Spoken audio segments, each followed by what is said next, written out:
Shalom adik-adik, apa kabar adik-adik semua? Pasti baik-baik aja kan? Pasti dong. Bebet gimana kabarnya hari ini? Sehat dong. Gimana kabarnya? Sehat nih, puji Tuhan. Semangat gak Bebet? Semangat banget nih kita puji Tuhan. Yoi, kita sekarang memuji Tuhan. Nah, untuk memulai ibadah hari ini, mari kita nyanyikan Yesus Pokok.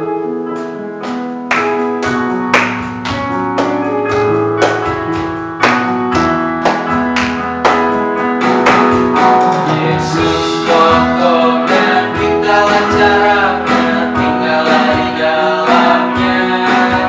Yesus pokok dan kita lancarnya, tinggallah di dalamnya. Yesus pokok dan kita lancarnya, tinggallah di dalamnya. Pastilah kau akan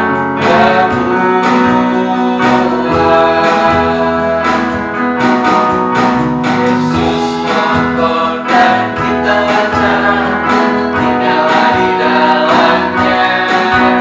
Yesus pokok dan kita lancarnya, tinggallah di dalamnya. Yesus pokok dan kita lancarnya, tinggallah di dalamnya.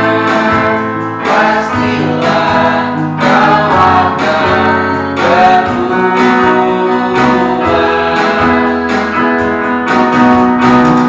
Yesus cintaku, ku cintakan kau cintanya. Yesus cintaku, ku cintakan kau cintanya. Yesus pokok dan kita lancarnya, tinggallah di dalamnya. Yesus pokok dan kita lancarnya, tinggallah di dalamnya. Yesus pokok dan kita lancarnya, tinggallah di dalamnya.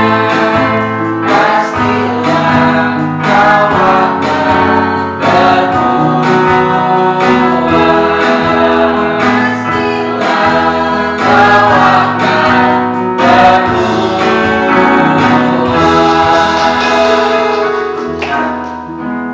Bebet, katanya kalau misalnya kita hidup dalam Tuhan tuh kita tuh pasti bakal berbuah. Betul banget. Nah, biar kita bisa berbuah, yuk kita dengerin firman Tuhan yang bakal dibawain sama Tante Yayan. Tapi sebelumnya mari kita nyanyikan satu pujian Bapakku datang padamu. Mari adik-adik, kita makin sungguh, kita makin serius, kita akan menghadap ke hadirat Tuhan.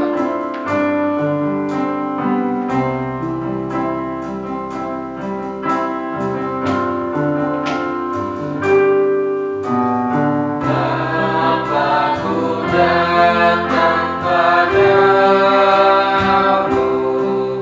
naikkan ucapan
Tuhan karena Engkau telah masih memberi kami nafas kehidupan Tuhan sampai saat ini. Sebentar Tuhan kami akan mendengarkan sedikit dari firman-Mu Tuhan. Biarlah Engkau yang berkati hamba-Mu yang akan menyampaikannya, dan juga biarlah Engkau berkati supaya firman ini dapat menjadi rema dalam kehidupan kami sehari-hari. Dalam nama-Mu kami berdoa, amin. Selamat mendengarkan firman Tuhan adik-adik. Selamat pagi adik-adik. Nah, sebelum mendengarkan firman Tuhan, bagi adik-adik yang mau memberi persembahan, dapat men-scan barcode di layar ini melalui OVO atau GoPay. Tuhan Yesus memberkati. Dadah.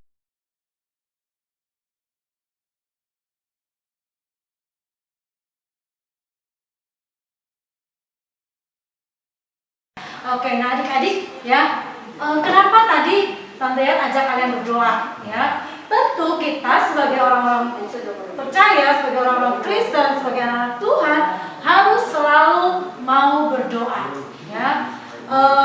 Doa adalah cara kita untuk kita berbicara kepada Tuhan, untuk kita menyampaikan isi hati kita, maksud kita kepada Tuhan. Ya, sama seperti kalian sedang berbicara dengan mama, kalian sedang berbicara dengan papa, kalian berbicara dengan ibu guru, atau berbicara dengan teman-teman.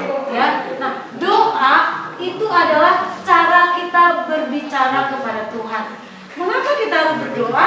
Tentu kita harus berdoa karena kamu bisa bayangin deh, seandainya kamu seharian gak pernah ngomong sama mama, seharian gak pernah ngomong sama papa, kira-kira suasana di rumah enak gak? Tentu tidak enak ya. Nah, karena itu kita harus selalu punya waktu untuk berbicara dengan Tuhan ya, untuk menyampaikan isi hati kita kepada Tuhan ya. Mungkin ketika kamu dalam keadaan sedih ya, misalnya kamu dalam keadaan sakit ya, tentu kamu sendiri berbaring di kasur ya, lalu kamu merasa kok nggak ada teman-teman, mama juga sibuk dengan tugas-tugasnya, papa juga harus bekerja ya, lalu kamu mau ngapain? Tentu kamu gunakan waktu itu untuk berbicara kepada Tuhan ya. Kamu bisa bilang, Tuhan saya lagi sakit, Tuhan saya demam, Tuhan saya sakit kepala, Tuhan tolong saya ya. Tentu Tuhan mendengar doa kamu dan tentu Tuhan pasti menolong kamu. Nah, ada satu peristiwa ketika itu Raja Herodes, wah dia sangat marah karena Raja Herodes ini orang yang tidak mau ada saingan ya. Nah, jadi kita sebagai anak Tuhan gak boleh ada perasaan iri hati ya. Kalau teman kita berprestasi, kalau teman kita lebih sukses, lebih berhasil, lebih banyak mendapatkan piala ya, bukan berarti kita menjadi iri ya, tetapi kita mau berusaha bagaimana caranya supaya kita juga sama seperti teman kita berprestasi ya. Nah, Raja Herodes adalah raja yang iri hati ya. Ketika murid-murid Tuhan Petrus, Yohanes, Yakobus ya, mereka begitu terkenal. Kenapa terkenal? Karena mereka memberitakan firman Tuhan. Jadi orang-orang banyak dengar, wah di sana Petrus sedang mengajar. Wah, ajarannya begitu hebat. Dia memperkenalkan Yesus yang kuasanya tidak terbatas. Wah, hebat sekali ya. Nah, ketika orang-orang banyak membicarakan tentang Yakobus, Petrus dan Yohanes, maka Herodes menjadi marah ya. Dan Herodes bilang, tangkap itu si Yakobus ya, dan dibawa ke istana untuk dibunuh. Wah, jahat sekali ya Herodes ini. Nah, adik-adik, satu hari Petrus pun mengalami hal yang sama. Petrus ditangkap dan dibawa ke penjara. Lalu apa yang Petrus lakukan? Dalam kesedihannya, Petrus berseru kepada Tuhan. Petrus berdoa, Tuhan, Engkau Tuhan yang hebat, Engkau Tuhan yang selalu melindungi. Kalau teman saya Yakobus ya dibunuh oleh Herodes karena Herodes iri hati, karena Herodes begitu kejam ya, maka sekarang Petrus dalam keadaan di penjara loh ya, tangannya dikasih rantai ya, dan hari itu Petrus betul-betul dijaga, gak bisa kabur ya. Petrus dikawal oleh penjaga di kiri dan di kanannya. Jadi Petrus gak bisa kemana-mana ya. Tetapi hari itu Petrus berdoa, dan bukan cuma Petrus yang berdoa, tetapi orang-orang yang menjadi teman Petrus, sahabat-sahabat Petrus, berdoa. Jemaat yang dipimpin dan digembalakan oleh Petrus semua berdoa, ya, berdoa bersama-sama. Tuhan, tolong jaga pemimpin kami. Tuhan, tolong jaga Petrus. Tuhan, jangan biarkan orang-orang menyakiti Petrus. Semua berdoa bersama-sama. Dan apa yang terjadi? Ya, ketika semua orang berdoa sehati, ketika semua orang kompak berdoa, ya, maka malam itu mujizat Tuhan terjadi, ya, bahwa doa setiap orang-orang percaya, doa setiap anak-anak Tuhan itu didengar oleh Tuhan, dan bukan cuma didengar, tetapi mengundang kuasa Tuhan untuk dibuktikan, dinyatakan, diperlihatkan kepada semua orang, ya, sehingga orang-orang menjadi heran, orang-orang menjadi takjub. Wah, hebat sekali ya Tuhannya orang-orang yang menjadi pengikut Yesus itu, ya. Dan benar adik-adik, ya, ketika semua orang, sahabat-sahabat Petrus, jemaat-jemaat yang digembalakan atau dilayani oleh Petrus, semua berdoa, minta Tuhan lindungi Petrus, minta Tuhan jagain Petrus. Malam hari itu, ya, malaikat Tuhan datang kepada Petrus. Dipikir Petrus lagi mimpi, ya, karena udah malam belum tidur dong, ya. Tapi ternyata itu sebuah peristiwa yang besar yang Tuhan perlihatkan kepada banyak orang betapa Tuhan Yesus adalah Tuhan yang hidup, Tuhan Yesus adalah Tuhan yang berkuasa, yang mendengar setiap seruan doa anak-anaknya. Dan malam itu, ya, Petrus dibangunkan, ya, Petrus lagi tidur, benar-benar lagi tidur, dan dijaga oleh pengawal-pengawal tentara di situ atau polisi di situ, ya. Dan ketika Petrus tidur, malaikat itu langsung sentuh, Petrus bangun. Petrus langsung bangun. Dipikir Petrus itu masih mimpi, ya. Lalu malaikat itu bilang, berdiri, ya. Lalu Petrus berdiri. Apa yang terjadi, anak? Ketika Petrus berdiri, ya, mengikuti apa yang dikatakan malaikat Tuhan, lalu rantai-rantai yang membelenggu Petrus, ya, rantainya bukan rantai kecil, rantai yang gede-gede, ya, wah, kuat banget gitu, ya. Nah, itu langsung lepas, ya, lepas dari tangan Petrus, dan Petrus langsung disuruh apa? Ikut malaikat itu. Ayo jalan, gitu. Wah, Petrus langsung ikut jalan terus. Nah, lewati satu lorong, lewati lorong yang lain, lewati gerbang satu, lewati gerbang yang lain, dan pada akhirnya sampai di ujung gerbang, ya. Apa yang terjadi? Gerbang-gerbang itu yang dikunci digembok, ya, terbuka. Wah, keren banget ya, kuasa Tuhan Yesus itu hebat, ya. Nah, ketika terbuka, Petrus langsung keluar. Dan Petrus akhirnya pergi ke tempat di mana sahabat-sahabatnya, di mana orang-orang yang mengasihi Petrus sedang berdoa, ya. Lalu Petrus sampai di satu pintu dan Petrus mulai ketok, tok tok tok tok tok tok. Orang-orang di dalam sedang berdoa, mereka terus berdoa buat Petrus. Tuhan, Engkau Tuhan yang hebat, Engkau Tuhan yang ajaib, yang bisa membuktikan kuasa-Mu hebat, kuasa-Mu dahsyat. Semua lagi berdoa, ya. Nah, sementara mereka sedang berdoa, terdengar bunyi ketukan pintu, tok tok tok tok tok tok. Ya.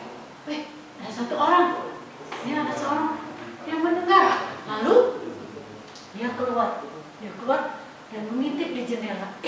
Kok seperti Bapak Petrus, ya? Seperti dia tuh, kan Bapak Petrus di penjara, ya? Kok sekarang ada di sini, ya? Wah, waktu dia lihat, wah, bener, Bapak Petrus. Dia buka pintunya dengan senang, dia berteriak dan berkata, "Yeay, Bapak Petrus datang! Yeay, luar biasa, Tuhan kita hebat!" Wah, ya, semua orang terkejut karena mereka tahu Petrus sedang dalam keadaan dirantai dan ada di penjara. Kenapa di penjara? Bukan karena Petrus berbuat jahat, bukan karena Petrus mencuri atau merampok. Tidak. Petrus di penjara karena dia menceritakan kebaikan Tuhan, bersaksi tentang kehebatan Yesus, ya. Tapi ada orang-orang yang iri, ada orang-orang yang tidak suka dengan pengajaran yang mereka sampaikan, makanya mereka ditangkap, mereka dipenjarakan. Ya. Tetapi kita lihat, ketika orang-orang berdoa kepada Tuhan Yesus, ketika sahabat-sahabat Petrus berdoa kepada Tuhan Yesus, dan ketika anak-anak Tuhan berdoa kepada Tuhan Yesus, maka Tuhan Yesus dengar tidak? Ya, betul. Tuhan Yesus dengar, dan bukan cuma mendengar, tetapi Tuhan Yesus memberikan jawaban atas doa yang mereka sampaikan kepada Tuhan Yesus. Makanya jawaban doa dari umat-umat Tuhan, dari sahabat-sahabat Petrus adalah dengan cara kuasa Tuhan, mujizat Tuhan Yesus diperlihatkan ketika Petrus yang dirantai di dalam penjara bisa keluar karena malaikat Tuhan datang memimpin menjemput Petrus. Wah, luar biasa anak-anak. Ya, dan yang mengalami mujizat itu bukan cuma Bapak Petrus, kalian semua juga, ibu guru, dan semua orang yang percaya kepada Tuhan Yesus pasti mengalami yang namanya mujizat Tuhan. Karena apa? Karena mau berdoa.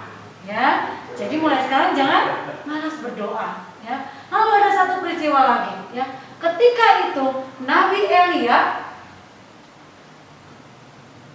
dalam keadaan mengalami kemarau yang panjang, enggak hujan-hujan. Nah, kalian juga bisa berdoa, minta Tuhan, karena alam ini adalah ciptaanmu, karena alam ini dalam kuasamu, Tuhan tolong, kami butuh air, turunkan hujan. Ketika kalian mau berdoa seperti itu, Tuhan pasti yang membuktikan kuasanya menjawab doa-doa kalian. Sama seperti yang dialami oleh Nabi Elia, ya. Nabi Elia juga, ya, udah kemarau bertahun-tahun sehingga kering, ya, susah air, bahkan tumbuh-tumbuhan banyak yang mati dan kelaparan. Tapi kali itu Elia berdoa. Ya.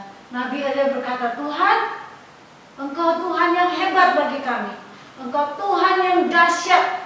Alam semesta ini dalam kuasa-Mu, karena alam semesta ini adalah ciptaan-Mu. Tuhan, kami butuh air. Turunkan hujan. Kami butuh air. Wah, luar biasa. Doa Nabi Elia itu didengar oleh Tuhan. Dan akhirnya Tuhan kirimkan curah hujan yang lebat. Wah, hebat kan anak-anak? Kita punya Tuhan Yesus yang hebat. Kita punya Tuhan Yesus, Tuhan yang tidak tuli telinganya. Tuhan kita Tuhan yang mendengar, ya. Oleh karena itu, kalau kita tahu Tuhan kita adalah Tuhan yang hidup, Tuhan yang mendengar setiap seru doa kita, rajin-rajinlah kita berdoa, ya.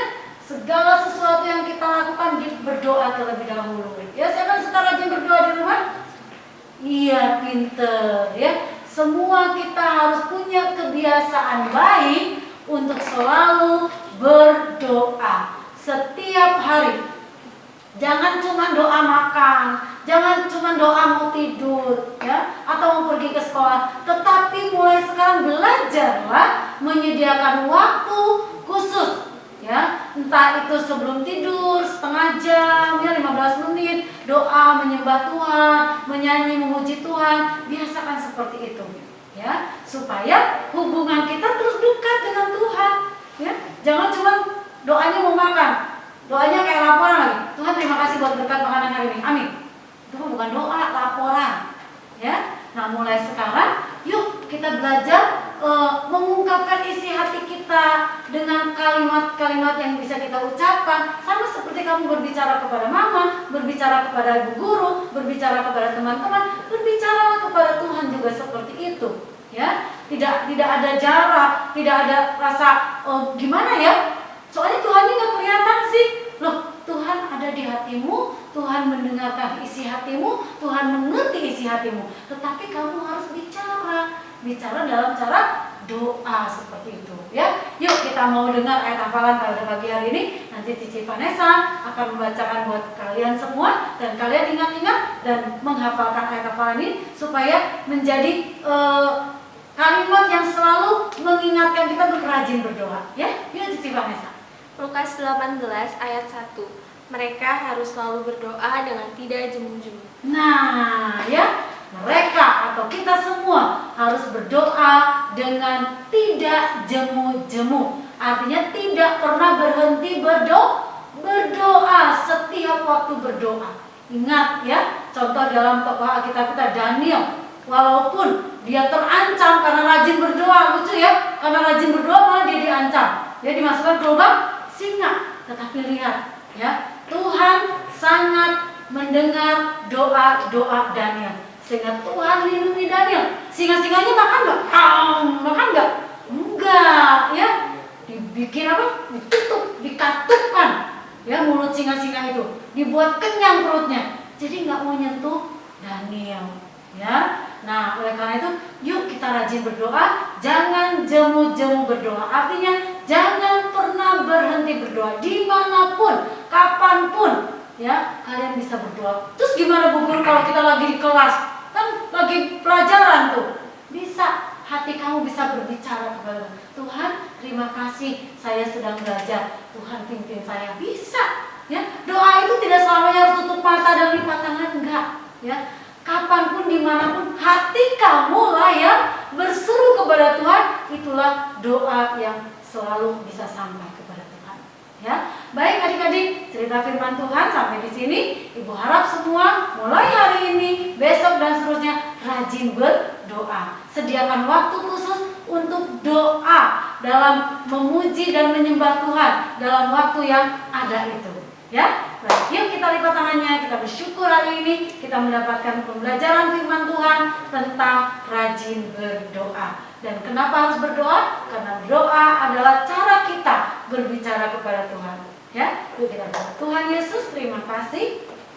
Hari ini kami boleh mendengarkan kebenaran firman Tuhan bahwa setiap kami haruslah rajin berdoa. Tidak jemu-jemu, tidak berhenti berdoa. Karena berdoa adalah cara kami untuk berbicara kepada Tuhan. Karena berdoa adalah cara kami untuk meminta pertolongan kepada Tuhan. Dan berdoa juga adalah cara kami untuk berterima kasih, untuk bersyukur atas setiap kebaikan Tuhan, kasih sayang Tuhan yang selalu dapat kami rasakan setiap hari. Sampai hari ini kami masih hidup. Sampai hari ini kami masih menikmati makanan. Sampai hari ini kami masih ada dalam perlindungan Tuhan dan berkat Tuhan. Semua karena kebaikan Tuhan, karena ada orang-orang yang berdoa buat saya, dan juga karena saya mau berdoa. Terima kasih Tuhan buat hari ini. Biarlah mulai hari ini Tuhan kami mau terus rajin berdoa. Kami mau menyediakan waktu